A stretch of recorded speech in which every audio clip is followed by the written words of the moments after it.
Ndị be anyị Igbo anyị abịa ekene m unu daalụnụ.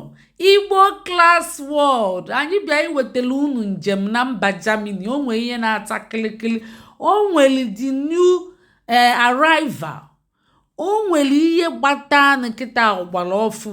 Nya bụ anyị ga-ewetara unu n'oge na-adịrị anya. Unu kwado chere, unu na-abịa mgbe niile na peji anyị. Anyị ga na-ewetara unu njem, anyị ga na-ewetara unu njem na mba ofesi, ọlụ na mba ofesi. Anyị ga na-ewetara unu agụmakwụkwọ na mba ofesi, na-ewetakwala unu matchmaker. Anyị na-eme ọlụ na Igbo Class World.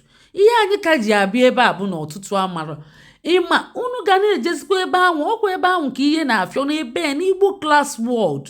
Ebe a bụ Igbo anyị abịa, ọ bụzikwa for matchmaker ya na okwu alụmdi na nwaanyị. Ọ bụ ya bụ Igbo anyị abịa ebe a. Onwe m ka m dere ihe si na post kwere ọrụ. Ọtụtụ na-asị ka ekafasi ga-eje bakwa Igbo anyị abịa, sorry, Igbo Class World, ka ekafasi ga-emi nde ihe ọ dị highlighted. Onwe ka ọ na-acha blue, mbịa dee ihe ọ dị highlighted, klik enye ebe ahụ edere Igbo Class World, ọ na-acha blue dịka akalia ihe n'okpuru. Iklik enye o bulu gị gaba na page direct, ilu strobe up and down, ifu ebe dị follow, imark ya follow. Ọkwa ya bụ na isonye gokwe maka ilu ebe ahụ imarkra follow ma ọ bụ nnukwu mkpịsị aka na-enwenye elu n'elu page ahụ, ịma follow kwe. Inwe ike na-eneche ihe pụọ iche na ifolo gị follow, ihe akụ aka ebe ede follow na Igbo Class World. Ebe ahụ ka ọlụ na-afịọzi ya na njem. Amaka nna agbala unu, ọ bụ ebele ka m ji aka abịa ebe a na-agwa unu maka ebe ahụ ka ihe na-afịọ. O nwere ndị na-asị ka ịkafasi gị abịa kwuo aka. Ndị Igbo Class World ụka ihe n'okpuru na-acha gịnị, na-acha blue, ọ dị highlighted. Kwuo onye aka o bulu gị gaba, ilu strowe up and down niile, ifu follow, imark ya follow, ifu thumb up, imark ya anya. Ya bụ na isonye gokwa ụmụnne. Ihe na-afịọ ebe ahụ ka ọ na-afịọ jinjinjim, ọlụ njem agụmakwụkwọ. Obi ya na-afịọzi ebe ahụ. Anyị ga-ewetara unu maka jakpa na Germany. Ọ bụ ebe ahụ ka anyị ga-ewetara unu nye. O nwere nnukwute mmadụ nya bụ onye resource person nya ga-abịa gwa unu okwu ebe ahụ.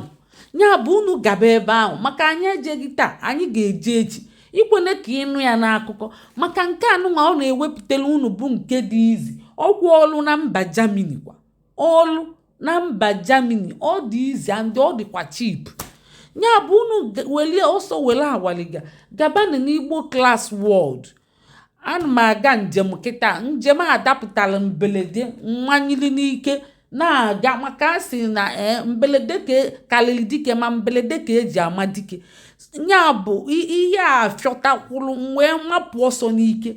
Nya bụ ndị be anyị, njem a na-aga kịta ọ bụ far away, ọ bụ ebe tere aka, ọ bụ ebe tere aka tere ọkpa, mana mma anachidetekwa. Ọ bụ anyị bụ ndị na-aga ebe ụwa niile sọtụrụ.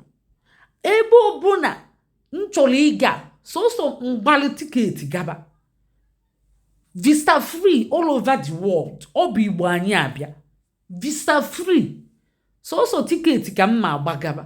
Njem a na-aga kịta ọ bụ far away maka na ọ dapụtara n'ike. Ịfụ ka nsi wee tipụ ọsọ wee na-aga njem a na-akọrọ unu ya ụmụnne. Mana ọma mfịakwa arụ mbatakwa nya bụ na asị na ka ebe m na-agazi na mma anatazikwa, mma anatakwa bịa na-emelu unu njem na mba ofesi. Mma anatakwa na-emelu unu ọlụ na mba ofesi. Ọ bụ kịta nke anyị na-akwadosi ike bụ jakpa na Germany, jakpa na ebe na Germany. Ọ bụ onye ma nnukwute anya, ọ bụ onye a na-akpọ onye resource person. Ịma ihe a na-akpọ resource person, nya bụ onye ma anya ihe ahụ ga-edu unu. Anyị na-ewetara unu ozi ọma nke akụrọ mmiri. Kedu ndị chọrọ ije akpa na Germany ije lụọ ọrụ? Si na anyị chọrọ ya, ka anyị fụka n'unu, ka anyị wee mara. Unu gabakwanụ n'Igbo anyị abịa. Ọkwa ebe ahụ ka anyị ga-anọ wee wetara unu ozi ọma. Ọ bụrụ na anyị ewetara ya taa, anyị wetara unu n'echi. Ọtụtụ mba meghepụrụ ụzọ kamgbe UK nọzi wee na-eme mkpọmkpọ gaanyị wee bunyichie egofa wee lie n'ọnụ ọjị mechie dependant. Ọtụtụ ndị meghepụ ụzọ, Canada meghepụ ụzọ, Germany kịta o meghepụgokwa ụzọ. Ọtụtụ ndị meghepụ ụzọ maka fa chọkwara mmadụ.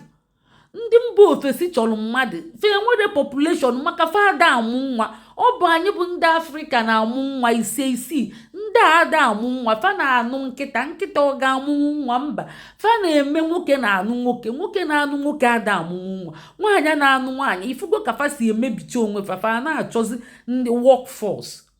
Anyị ga-abịakwa lụọ ọlụ, anyị lụchakwa anyị ga-akpatakwa ego, anyị ga-anakwa. A ga-anakwa? A ga-ana, maka na a sị na gịnị, eje ana bụ isi ije. Onye jeli nọrụ n'ije ọmakwanụ mma. Ndị be anyị, ije nọralụ ọmara mma. Ị ga na-eje na ndị be anyị tụrụ inu si eje ana bụ isi ije.